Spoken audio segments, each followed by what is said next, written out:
नमस्कार। हमारे नए वीडियो में आपका स्वागत है। तो तंत्र प्रयोग आखिर कार्य कैसे करते हैं, किन वस्तुओं के माध्यम से तंत्र प्रयोग किया जा सकता है, किन वस्तुओं में ये निगेटिव शक्तियाँ निगेटिव तंत्र प्रयोग हमारे घर तक आ सकते हैं, हम तक एक प्रकार से पहुंच सकते हैं। ये सब चीज़ें अगर आप जानना चाहते हैं, तंत्र प्रयोगों से बचना चाहते हैं, तो इस वीडियो को एंड तक देखना ना भूलें। साथ में ही हमारे चैनल को सब्सक्राइब करें, वीडियो को लाइक करें और ज़्यादा से ज़्यादा लोगों तक इन्हें पहुँचाएँ। तो वीडियो को शुरू करते हैं। तो तंत्र प्रयोगों में 6 प्रकार के मुख्य प्रयोग आते हैं। मारण, मोहन, उच्चाटन, वशीकरण, स्तंभन आदि प्रकार के अनेक प्रयोग आते हैं। इसको छोड़कर 12 ऐसे प्रयोग हैं जो मुख्य नहीं है, परंतु वो प्रयोग तंत्र में बताए गए हैं, जिसके माध्यम से दो व्यक्तियों में झगड़ा लगाना, उसके घर विशेष प्रकार से पिशाच का सहारा लेकर अनेक चीज़ें करना, उसके घर में कोई अभिमंत्रित ऐसी वस्तु भेजना जिसके माध्यम से उसके घर में अनेक प्रकार की परेशानियां शुरू हो सके। तो आखिर आज ये हम सब आपको बता क्यों रहे हैं, क्योंकि ऐसी ही हमें 2-3 लोगों में अभी हाल ही के हफ्ते में 2-3 लोगों से ऐसे मैसेज आए कि हमें इस तरीके की समस्याएं हो रही है। तो हम आपको ये सभी प्रकार की चीज़ें शेयर करना चाहेंगे। तो अनेक ऐसी वस्तुएं हैं, अनेक ऐसी एक प्रकार से अभिमंत्रित ताकतें हैं जिसके माध्यम से ये तंत्र प्रयोग आप तक पहुंच सकते हैं। और अंत में हम आपको एक ऐसा उपाय भी बताना चाहेंगे कि अगर ऐसी कोई चीज़ आपके घर में भी हो तो वो असर ना कर पाए, और अगर असर आपके घर में इसका हो चुका है तो वो भी नाश करने के लिए इसी वीडियो के माध्यम से आपको डिटेल में विस्तार में सभी चीज़ें हम बताएंगे। तो एक एक करके जानना शुरू कर देते हैं। तो आखिर ये सभी प्रकार के जो मुख्य 6 प्रयोग है या उप 12 प्रयोग है, तो इन सभी प्रकार के प्रयोगों में क्या क्या होता है, किस किस तरीके की वस्तुओं का इस्तेमाल किया जाता है, ये सबसे जानना महत्वपूर्ण है। तो आखिर ये जो सभी प्रकार के तंत्र प्रयोग है वह करने के लिए आपके कपड़ों का इस्तेमाल किया जाता है, आपके बालों का इस्तेमाल किया जा सकता है, या फिर किसी पर प्रयोग करना है तो नाखूनों का इस्तेमाल किया जाता है। कभी कभी फोटो के माध्यम से भी ये सभी प्रकार की चीज़ें कार्य कर सकती है। ये महत्वपूर्ण बातें हुई। इसको छोड़कर अगर आपने किसी वस्तु को स्पर्श किया है तो वह भी चलती है। इसको छोड़कर आपने एक प्रकार से आपके पास के कोई भी जो रुपया रहता है उस रुपये का भी यहाँ पे इस्तेमाल करना मुमकिन है। कभी कभी आपके जन्म तारीख का भी, जब आप जन्म तारीख और जन्म साल बहुत सारे लोगों को बताते हैं तो आपको पता यह नहीं होता कि आपके जन्म तारीख और जन्म साल का भी इन सभी प्रकार के चीज़ों में उपयोग किया जाता है। कभी कभी तो आपका नाम ही सिर्फ काफ़ी होता है। अगर उतने लेवल का कोई विशेष व्यक्ति है तो वो तंत्र प्रयोग करने में आपका नाम और पता भी उपयोग में लाया जाता है। अभी आपको ये सब चीज़ें सुनकर आश्चर्य लगेगा कि ये ऐसे कैसे हो सकता है, लेकिन ये ऐसा सच बात है। हमारे शास्त्रों में तो ये कहा गया है कि आपकी जो तस्वीर रहती है उस तस्वीर के अंदर 10% तक आपकी ऑरा एक प्रकार से कीलित करना मुमकिन है। और अगर उस ऑरा का एक विशेष लेवल पर किसी ने उपयोग करने का सुनिश्चित किया तो वो आदमी आपको एक विशेष लेवल तक हानि भी पहुंचा सकते हैं।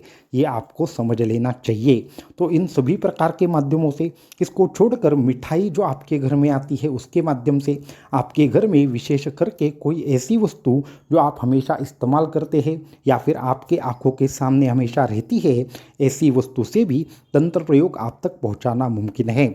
हमारे एक साधक थे, अत्यंत भयंकर अनुभव था। तकरीबन 3 साल बहुत अच्छे गुजरे। 3 साल के बाद उनको एक दोस्त के यहाँ पे वो गए थे। जब से उस दोस्त के यहाँ पर जाकर आए, बहुत ही भयंकर ऐसी हालत उनकी होने लगी। बार बार बीमारी आना, इसके साथ में ही उनका बिजनेस कहीं ना कहीं पे बंद होना, कर्ज की समस्याएं बढ़ना, ऐसी अनेक प्रकार की समस्या से वो गुजर रहे थे। तो सब चीज़ लेकर हमारे पास आए तो तकरीबन 5 साल ऐसे थे कि वो बहुत ज़्यादा परेशान थे। तो उनको हमने कहा कि आपको एक प्रकार से अगर याद है तो आप हमें बताइए इन सालों में ऐसा क्या विशेष हुआ था जिसके बाद आपकी परेशानियां बढ़ने लगी।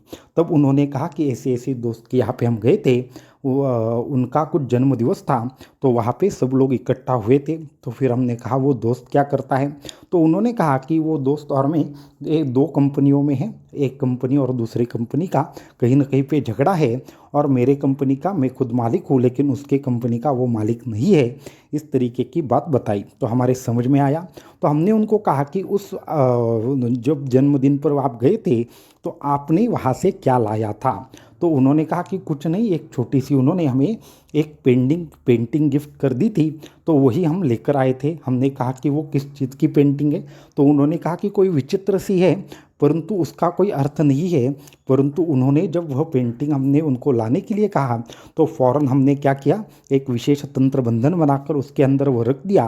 और आपको यकीन नहीं आएगा, तो वो पेंटिंग में जो भी उसने रंग का इस्तेमाल किया था वो पूरे के पूरे अभिमंत्रित रंग थे। और वो पेंटिंग उनको उनके हॉल में उन्होंने रखी थी, और जहाँ पे ये काम करने के लिए बैठते थे वो जगह बिल्कुल उसके सामने थी। तो इसकी वजह से उनके निर्णय क्षमता पर गहरा असर पड़ा, और तब से इनका जो कहीं ना कहीं पे बिजनेस है वो डूबने लगा और बहुत सारी समस्याएं बढ़ने लगी। तो फिर हमने उनको एक विशेष प्रकार से यंत्र दिया, विभूति दी, उनको वो सब चीज़ें छिड़कने के लिए कही। तो उनके घर में सभी प्रकार की निगेटिव शक्तियों को धीरे धीरे उनके घर से बाहर निकाला और सभी प्रकार से वो नष्ट हो गई। तो इस तरीके से ये अनेक ऐसे प्रकार है जिसके बारे में आप सोच भी नहीं सकते कि आपके घर में तंत्र प्रयोग कार्य कर सकते हैं। इसको छोड़कर और भी एक ऐसी चीज़ थी कि हमारे ही एक और साधक थे, उनको अचानक से रात को बुरे सपने आने लगे, उनके पत्नी और इनके बीच बहुत ज़्यादा झगड़े होने लगे। तो उनको भी ऐसी ही समस्या थी, वो हमारे पास आए। हमने उनको कहा था कि आपने अपने घर में जो कपड़े फेंके थे उसके माध्यम से कुछ विशेष प्रकार से चीज़ें करवाई थी, और उनको फिर उसकी काट बताई। तो ऐसे में प्रश्न यह उठता है कि हर कोई चीज़ जो हमारे घर में आती है या घर से बाहर जाती है, वो हमें किस तरीके से उस पर क्या करना चाहिए जिसकी वजह से एक तो उसका कोई भी इस्तेमाल ना कर सके, और दूसरी महत्वपूर्ण चीज़ है कि हमारे घर में कोई आने वाली वस्तु का हमें क्या करना चाहिए जिससे यह तंत्र प्रयोग हम पर कार्य ना कर पाए। तो उन दोनों भी बातों का उत्तर देना चाहेंगे। और आगे ये तो कुछ महत्वपूर्ण बातें हुई, इसको छोड़कर और भी बहुत सारी ऐसी चीज़ें हैं जिससे तंत्र प्रयोग आप तक पहुंच सकता है, परंतु उस दिशा में अभी हम नहीं जाएंगे। हम अगले कुछ वीडियो में इसके बारे में और चर्चा करेंगे। तो ऐसे में आपको 3 चीज़ें हमेशा करवानी है। सबसे महत्वपूर्ण बात है कि आपको, एक तो सबसे महत्वपूर्ण चीज़ यह है कि आपको इस तरीके से हमेशा साधना करनी है, और साधना करते हुए एक प्रकार से शरीर बंधन की क्रिया जो रहती है वो आपको हमेशा ही साधना में करनी चाहिए, जिसके माध्यम से आपके घर में ये सभी प्रकार की चीज़ें अगर हो तो आप पर असर नहीं होगा। दूसरी चीज़, कोई भी वस्तु हो, कोई भी ऐसी चीज़ हो जो हमेशा आपके आंखों के सामने आप रखते हैं, और वो चीज़ अगर आपको ऐसे लगे कि ये चीज़ हमें हमारे हॉल में लगानी है या हमारे बेडरूम में लगानी है, हम जहाँ पे हमेशा उठते बैठते हैं वहाँ पे लगानी है, तो आपको बहुत सोच समझकर चीज़ लगानी चाहिए। और जो बिना वजह कोई दी हुई चीज़ आपको घर में नहीं रखनी चाहिए, ये सबसे पहली बात। फिर भी अगर आपने कुछ रखा है तो आपको कपूर आरती जरूर करनी है, जैसे कि हमने पिछले वीडियो में भी कहा था। काल भैरव अष्टक का आपको क्या करना है, कम से कम 11 बार पाठ करना है। 11 बार पाठ करने के बाद आपको हाथ में कुछ अक्षताएं लेनी है, कुछ लौंग लेनी है, और क्या करना है, 108 बार ओम काल भैरवाय नमः इस मंत्र का जाप करते हुए आपको क्या करना है, कपूर आरती में वो सब जला देना है। और वो जो आरती लेकर आपको हर कोने में घूमना है, और उसकी वजह से भी अगर इस तरीके का कुछ प्रयोग अगर गलती से भी हो जाए तो ये अपने आप ही नष्ट हो जाता है। इसको छोड़कर आपको अगर विशेष प्रकार से और संरक्षण की आवश्यकता है तो आपको क्या करना चाहिए, आपको आपके दक्षिण कोने में हमेशा ही एक कलश रखना है। कलश के ऊपर नारियल रखना है, उसमें पानी रखना है, और उसके ऊपर लाल धागा बांध देना है। और उस लाल धागे को बांधने से पहले ओम काल भैरवाय नमः इस मंत्र से सिद्ध करके दक्षिण कोने में रख देना है, और देखना है हर हफ्ते अगर उसका पानी बहुत ही जल्दी ख़त्म हो रहा है तो समझ लेना चाहिए घर में कुछ गड़बड़ अवश्यंभावी है। और ऐसे में हम आपको आगे डिटेल में अवश्यंभावी बताएंगे आपको क्या करना है जिसकी वजह से ये सभी परेशानियां ख़त्म हो जाए, परंतु आपको हमेशा संभल कर रहना चाहिए। ऐसी ही 2-3 घटनाएं अभी हमारे साधकों के साथ हुई, इसलिए हम आपके साथ ना हो इसके लिए आपको हमेशा आगाह रहना चाहिए। अब हम आगे चल के आगे के वीडियो में आपको बताएंगे किस तरीके से हमारे जो बिजनेस का स्थान हो, घर हो, उनको सुरक्षित करना पड़ता है और अपने आप को भी सुरक्षित करना पड़ता है। ये हम आपको अगली वीडियो में बताएंगे। तो आज के इस वीडियो में इतना।